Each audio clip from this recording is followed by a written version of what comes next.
Hello formulators, this is my attempt at formulating a leave-in conditioner with a water and oil emulsifier, polyglyceryl oleate.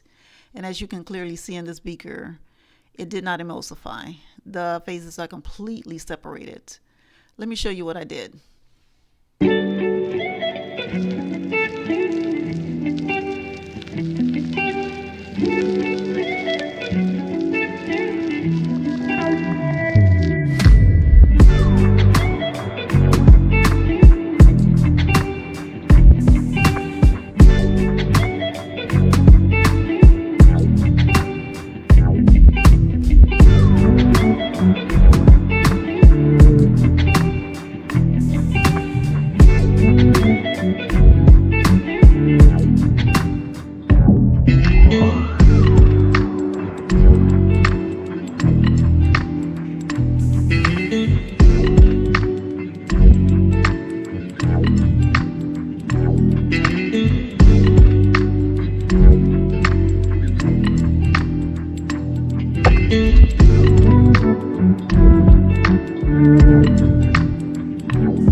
right, y'all. Let me know what I did wrong here.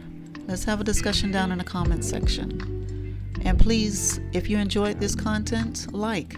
And if you are not a subscriber, please subscribe. I'll have more of these videos coming up soon. See you in the comments.